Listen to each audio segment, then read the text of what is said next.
Et ça ne va pas impressionner Dieu parce qu'il veut la graisse. Il veut la partie qui est chère pour toi. Pourquoi? La graisse, c'était quelque chose qui est spécial. Alléluia. Voilà, pour que vous compreniez ça, si la graisse était importante pour Dieu, ça veut dire que quand tu donnes à Dieu quelque chose de très important, Dieu se sentait honoré.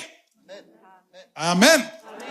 Quand tu vas voir quelqu'un, une autorité, un ministre, un roi, quelqu'un qui veut te donner un travail, le PDG d'une société, tu ne peux pas aller avec des babouches pour l'interview. Tu vas comme ça en sifflant, culotte, shot, ça ne marche pas. Même s'il fait chaud, tu mets veste. Même si tu es à Kinshasa, il fait chaud, tu mets veste. Parce que tu veux impressionner. Tu veux qu'il voit qu'est-ce qu'il cherche dans la veste. C'est pas ta veste qu'il veut. Non, c'est pas ça. Il veut l'honneur. Il cherche l'honneur en toi. Il veut qu'il se sente honoré, respecté. Aïe, aïe, aïe. Aïe, aïe, aïe. Qu'est-ce qu'il veut faire avec vous? Vous avez mangé trop de mouquet que vous. J'avance. Alors, je vous montre un exemple biblique pour comprendre combien Dieu tient, il tenait à l'époque, et il tient aujourd'hui à être honoré. Amen. Parce qu'ici, comme on a vu, Abel, il a donné la graisse parce que c'est la partie la plus importante. Personne ne lui a dit ça. Mais son frère Caïn, il a eu les prémices, il n'a pas donné ça.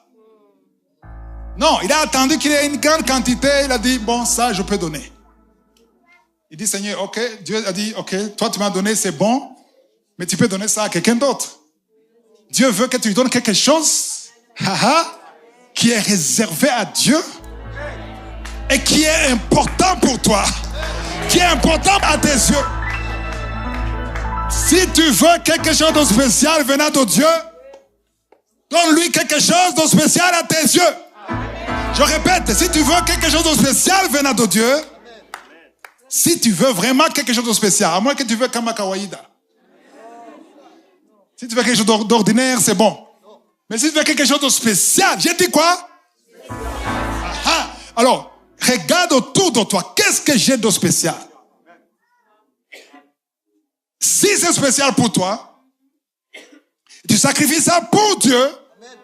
Aïe, aïe, aïe. Est-ce que vous savez pourquoi aujourd'hui on dit qu'Israël c'est la nation sainte? Est-ce que vous savez que les pays du monde, ce qu'on appelle bénédiction, au Burundi, au Congo, au Sénégal, aux États-Unis, en France, tout ce qu'on appelle bénédiction, ce n'est pas seulement l'argent. Les minéraux, le pétrole, l'intelligence, toutes les ressources qu'on appelle bénédiction. Est-ce que vous savez qu'ils ont ça grâce à Abraham? Vous savez ça? Vous saviez ça? Comment? Papa m'a dit oui. Comment? Ok, devoir à domicile. Quand vous rentrez, allez dans Genèse 22. Vous allez voir ce que Dieu a demandé à Abraham. Il a dit, sors de là, va à Morija. Tu vas me donner ton fils, ton unique. C'est lui qui est. Pourquoi c'est lui que tu aimes? Il y avait aussi Ismaël. La Grèce, c'était qui? Aïe, aïe, aïe, aïe. Faut pas me donner Ismaël, parce que je sais que tu aimes Ismaël aussi. Même quand il a chassé Ismaël avec sa mère, il n'était pas content. Peut-être il pleurait. Mais il y avait son fils, Isaac, qui était comme la Grèce. Il a dit, donne-moi ton fils, c'est lui que tu aimes. Il n'a même pas mentionné le nom, parce qu'il savait que c'est lui qui l'aime. Ça fait celui qui l'aimait. Alors, prends ton fils, il a marché pendant 3 jours. Il est allé à Morija, sur la montagne, seul avec son fils. Et Dieu lui a dit, tu vas tuer ton fils. Autrement dit, tu vas sacrifier ton fils pour moi. C'est pas seulement tuer ton fils. Non, tu vas me donner ton fils, comme tu m'as donné le mouton. Tu vas lier ton fils. Tu vas tuer ton fils. Et tu vas brûler ton fils. Autrement dit, son fils était représenté quoi? La graisse. Et il a obéi. Moi, je vous dis la vérité, je ne suis pas sûr que j'obéirai, moi. Je ne suis pas encore au niveau d'Abraham. Il y a beaucoup ici qui disaient, tue-moi alors. Beaucoup diraient, tue-moi. Ok, je te le donne, tu peux le tuer, pas moi-même. En fait, le problème, ce n'est pas d'accepter que son fils meure. C'est que toi-même, tu prends un couteau. Il y a beaucoup qui diraient, ok, tu veux prendre mon fils? C'est toi? Ok, tu peux le prendre. C'est facile de dire. Mais toi, tu vas toi-même le lier. Converser avec lui. Petit, je t'aime, hein? Mais mon Dieu vaut mieux que toi. Je t'aime, mon fils Isaac, mais mon Dieu... Aïe, aïe, aïe. On dit qu'il a fait ça. C'est ce que la Bible dit. Mais ce que la Bible ne dit pas, je pense qu'il avait fermé les yeux. Peut-être. Mais quand il allait faire ça, et l'ange a dit stop! Stop! J'ai vu que tu m'aimes. Est-ce que tu vois que tu aimes Dieu? Seigneur, je t'aime. Est-ce que tu l'aimes vraiment? Parce que aimer Dieu, ce n'est pas un jeu. Aimer Dieu, c'est lui donner ta vie. Seigneur, je t'aime. Ne touche pas à mon téléphone, mais je t'aime. Ça ne marche pas comme ça. Quand tu aimes Dieu, tu donnes tout. Je n'ai rien que je n'ai pas eu de toi. C'est toi le propriétaire de ma vie, de mon âme, de mon esprit, de mon corps, de ma femme, de mes enfants, de ma maison. Je vois beaucoup de voitures là. Et je suis sûr que toutes ces voitures, les clés de ces voitures sont ici. Dans cette salle. Oui ou non? Mais je vais vous décevoir en vous disant que ces voitures ne vous appartiennent pas. S'il y a la carte rose, oui, mais ce n'est pas pour toi. Psaume 22, 4 dit la terre et tout ce qu'elle renferme et tout ce qui l'habite, tout ce qui est visible et invisible appartiennent à l'Éternel. Ne touche pas à ma voiture, ce n'est pas ta voiture.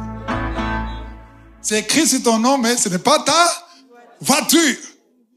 Il peut prendre la voiture, tu peux sortir, il n'est pas là. N'aie pas peur, il ne faut pas vérifier. Tu peux sortir, la voiture n'est pas... Il refuse de dire Amen. Parce que tout ce que tu as, quand tu aimes Dieu, tu lui donnes tout. Tu donnes toute ta vie. Alors, il a dit, maintenant, j'ai vu que tu m'aimes. Aïe, aïe, aïe. Comme tu n'as pas épargné ton fils, désormais, tu seras non seulement béni, tu seras une source de bénédiction.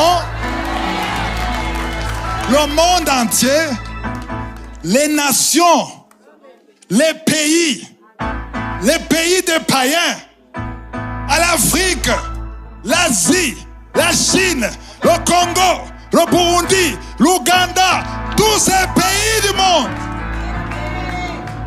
seront bénis en toi.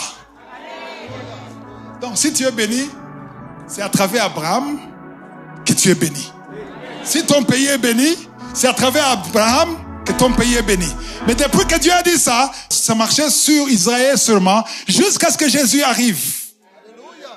Dans Galates chapitre 3, sur la croix, alléluia, on nous dit que c'est à travers Jésus que nous, est-ce qu'il y a un juif ici? Théo, il n'y a pas de juif. S'il n'y a pas de juif ici, nous qui ne sommes pas juifs, nous sommes bénis à travers Abraham, grâce à Jésus-Christ. Ce qu'il a fait sur la croix fait que nous aussi, on bénéficie de la bénédiction de qui? d'Abraham. Pourquoi? Parce qu'il a donné la graisse. Il a donné son fils. Pas n'importe qui. Il n'a pas donné Ismaël. Ce qu'on vous dit, c'est faux. Quand on vous dit que c'est Ismaël, c'est faux. C'est pas Ismaël. Il a donné Isaac. Alléluia. On va voir un exemple dans Malachie, le premier chapitre. Malachie, chapitre 1er, verset 6. Vas-y. Un fils honore son père, et un serviteur son maître. Si je suis père, où est l'honneur qui m'est dû? Si je suis maître, où est la crainte qu'on a de moi? Dit l'Éternel des armées à vous, sacrificateurs, qui méprisez mon nom, et qui dites, en quoi avons-nous méprisé ton nom? Ici, vous sentez quoi? Dans le langage de Dieu. Ici, c'est Dieu qui parle. Tu sens quoi? La colère? La déception? En fait, Dieu exige quoi? Il est en train d'exiger quoi? L'honneur, le respect. Quand tu parles à Dieu, quand tu t'approches de Dieu, il faut connaître le Dieu que tu cherches. Parce que maintenant, on prend un Dieu qui est Père Noël. Distributeur de cadeaux. Saint-Nicolas. Dieu n'est pas Saint-Nicolas. Ce n'est pas le Père Noël qui donne des cadeaux, un grand-papa qui donne des cadeaux. C'est pas ça. Notre Dieu exige du respect. Il exige l'honneur. Il exige, on va voir ça, il exige un sacrifice. Et non pas n'importe quel sacrifice. Le sacrifice comme il l'aime. Il dit ici, il est en train de gronder des personnes qui donnent déjà des sacrifices. Au moins eux, ils donnaient. Ici, il y a ceux qui ne donnent rien. Des receveurs. Oui, il y a des chrétiens receveurs.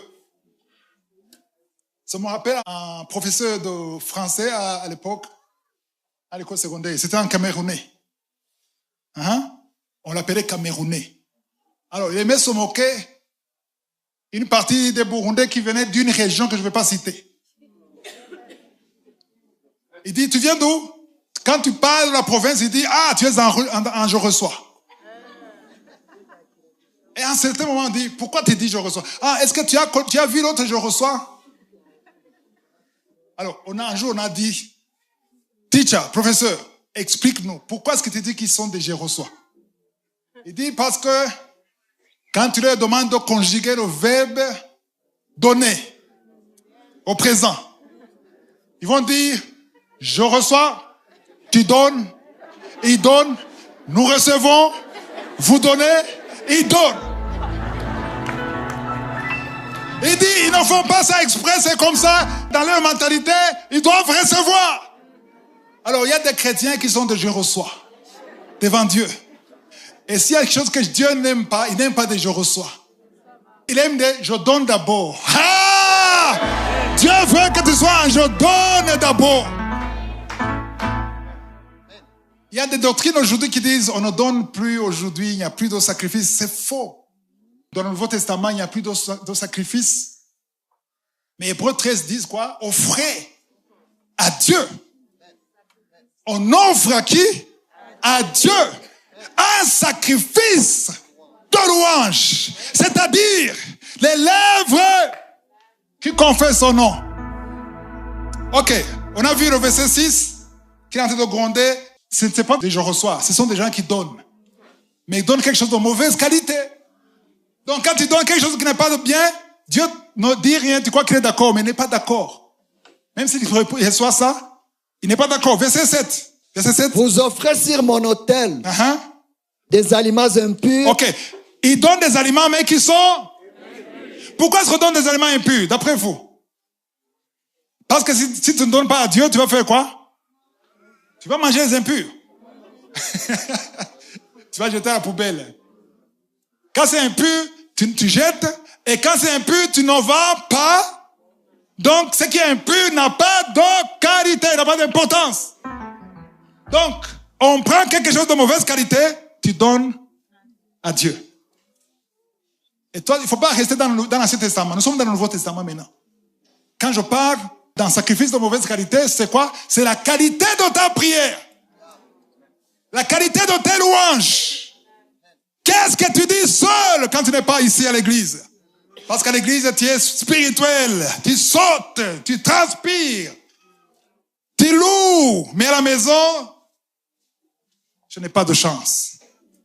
Ça, c'est la qualité de ta prière. La qualité de ta prière, ce n'est pas ici à l'église. C'est quand tu es seul. La qualité de ton sacrifice, c'est dans tes pensées, dans ton cœur, là où on ne voit pas. Comment est-ce que tu vois Dieu? Comment est-ce que tu vois l'avenir?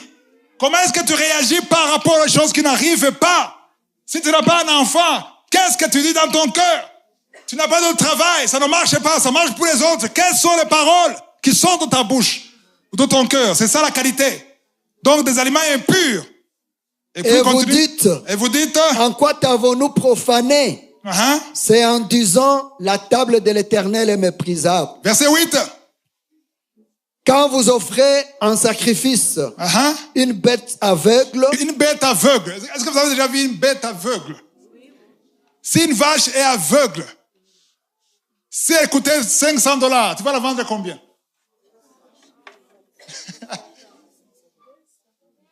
Même 100, on peut prendre ou 50. Pourquoi?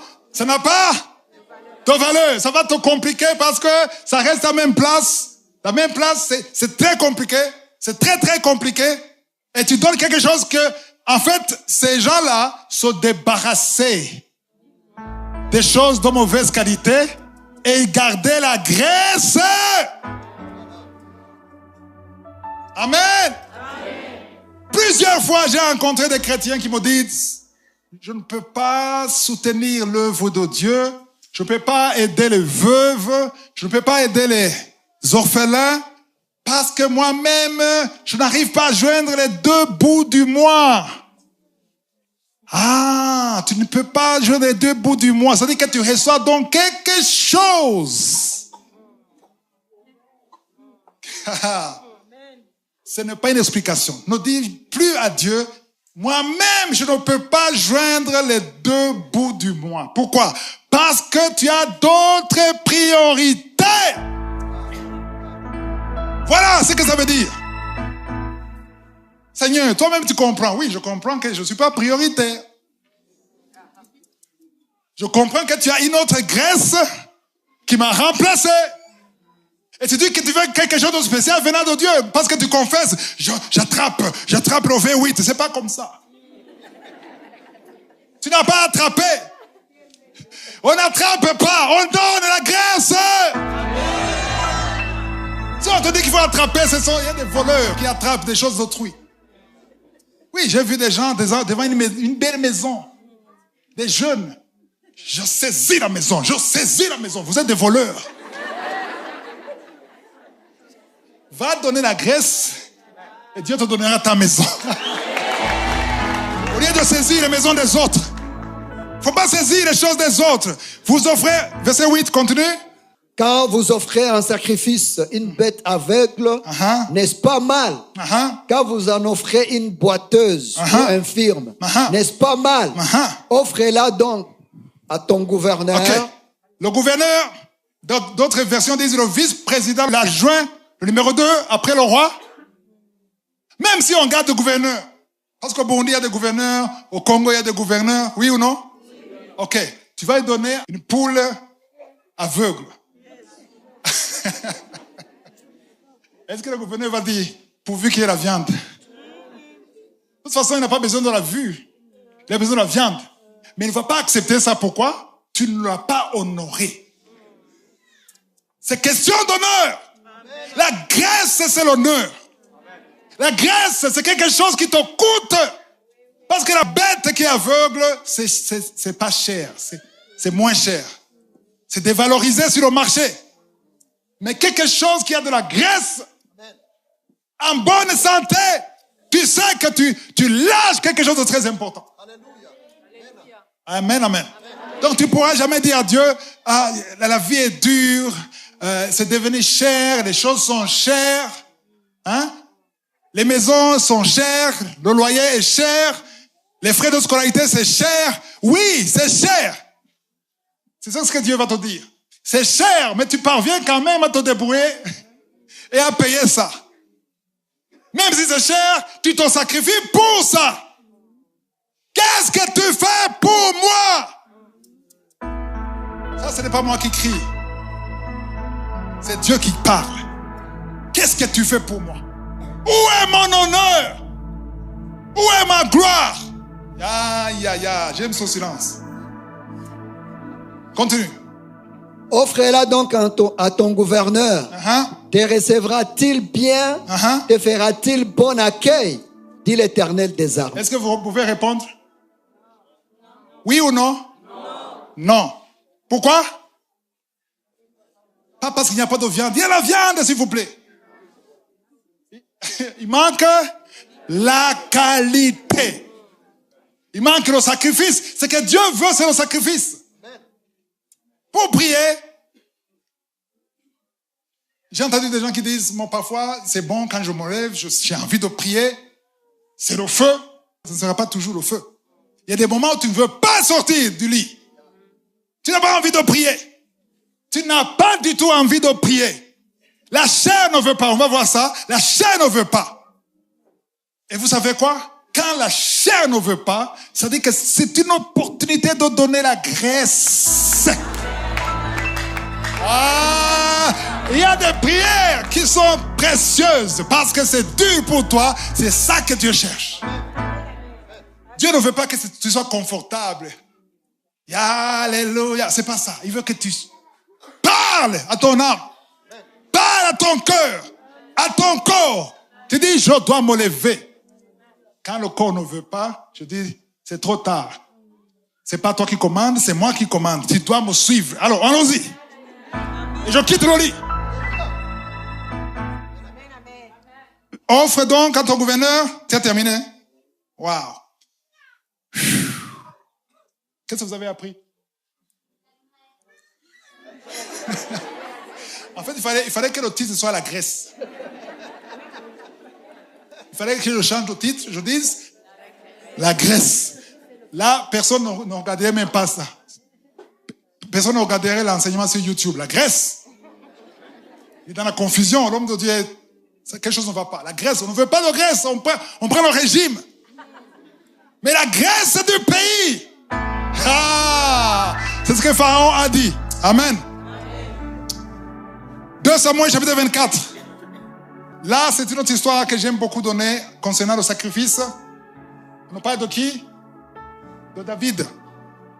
David avait compris beaucoup de choses qu'on comprend aujourd'hui dans le Nouveau Testament. Il avait fait quelque chose et Dieu voulait le punir, le corriger. Et il voulait donner un sacrifice pour apaiser la colère de Dieu. Alors il voulait donner un sacrifice.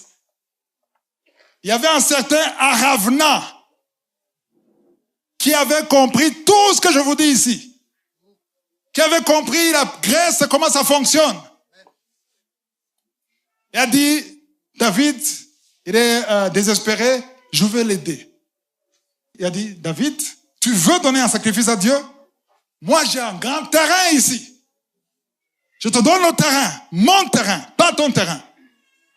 Je te donne les sacrifices, le bois, tout ce qu'il faut. Et tu vas donner à ton Dieu. Et si c'était toi, tu allais dire quoi? Oh, tu es généreux, merci. Oh, merci beaucoup. Je vais donner à Dieu. Qui aurait donné à Dieu? C'est l'autre. J'aime beaucoup ça. C'est l'autre. Ce n'est pas David. Amen. Pourquoi? Parce que ça me rappelle quand on était enfant, les offrandes, moi et mes frères et sœurs, on aimait demander à notre papa, donne-moi l'argent de l'offrande. Et tu gardes l'argent. Quand le panier passe, hey, je donne. Et je rentre content, croyant que j'ai donné. Est-ce que j'ai donné? Qui a donné? Et Dieu va bénir qui? C'est ce qu'Aravna voulait faire. On va lire ça. Verset 23. Aravna donna le tout au roi. Et Aravna dit au roi, que l'Éternel ton Dieu te soit favorable. Est-ce qu'on peut voir le verset 21? pour comprendre, vite fait. Verset 21, lis vite. Verset 21. Aravna dit, pourquoi mon Seigneur, les rois viennent-ils vers son serviteur? Et David répondit, pour acheter de toi l'air et pour y bâtir un autel à l'Éternel, afin que la plaie se retire de dessus le peuple. 22. Aravna dit à David. Écoutez très bien le verset 22, s'il vous plaît. Aravna dit à David que mon Seigneur le roi prenne l'air et qu'il y offre le sacrifice qui lui plaira. Donc c'est David lui-même qui va choisir. Aravna avait beaucoup de biens. Il dit, tu choisis ce qui te plaît. Continue. Vois, le bœuf seront pour l'holocauste et les chars avec l'attelage serviront de bois. Wow. Verset 23 alors. Aravna donna le tout au roi. Il a tout donné au roi. Et Aravna dit au roi, que l'Éternel ton Dieu te soit favorable. Ça c'est un mensonge. Est-ce que l'Éternel sera favorable à qui? À David? À qui? Pourquoi Aravna? Il a donné quoi? Il a donné quoi? La graisse. Que Dieu te bénisse. Il n'a pas donné seulement, il a donné la graisse. C'était énorme ce qu'il a donné. Et c'était important pour lui. C'était cher. Alors, il y a ceux qui disent, ils peuvent dire, ok, Aravna voulait juste honorer David, mais moi je crois qu'il était malin. Je crois qu'il savait que si ça marche, l'autre là, c'est moi qui va regarder. C'est moi qui va bénir.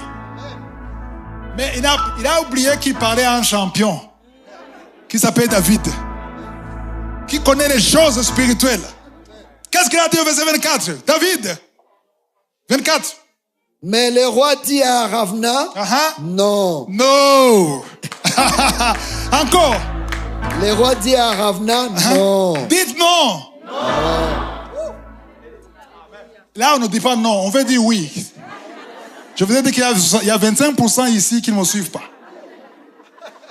Si tu es d'accord, dis non. J'aime beaucoup comment il a dit non. Moi, souvent, je dis non seul, dans ma chambre. Je dis non au diable qui me dit des paroles. Je dis non. Je n'accepte pas. Je connais la réalité spirituelle. Alors, lis maintenant encore, verset 24. Mais le roi dit à Aravna, non. Je vais l'acheter de toi à prix d'argent. Pourquoi? Ah, tu n'es pas rapide. Je n'offrirai point à l'Éternel. Mon Dieu, des holocaustes qui ne m'écoutent rien. Encore. Je n'offrirai point à l'Éternel, mon Dieu, des holocaustes qui ne m'écoutent rien. Encore, très fort. Je n'offrirai point à l'Éternel, mon Dieu, des holocaustes qui ne m'écoutent rien. Je n'offrirai rien à l'Éternel, mon Dieu, des holocaustes qui ne m'écoutent rien. Est-ce que ta prière te coûte quelque chose? Est-ce que ta louange, ça te coûte quelque chose? Ou bien tu attends que vous soyez nombreux pour prier? Est-ce que tu te lèves pour prier quand les choses vont mal? Ou bien tu pries quand les choses marchent bien dans ta vie? Ou bien tu pries quand tu as le diplôme, tu as les bonnes nouvelles? Parce que surtout la grâce se manifeste quand les choses ne marchent pas bien pour toi. Quand il y a des choses qui traînent, qui ne marchent pas, c'est là qu'on peut donner une grâce. Parce que ce n'est pas facile, mes frères et sœurs. Ce n'est pas facile de te lever, d'aller devant Dieu et de dire Alléluia, Alléluia. Alors que les choses ne marchent pas, on t'a dit qu'on va te chasser le lendemain. L'âge augmente, les années, pas de mari, pas de mariage, pas d'enfant, pas de maison, pas de travail. Tu es saint, Seigneur. Ça, c'est la grâce.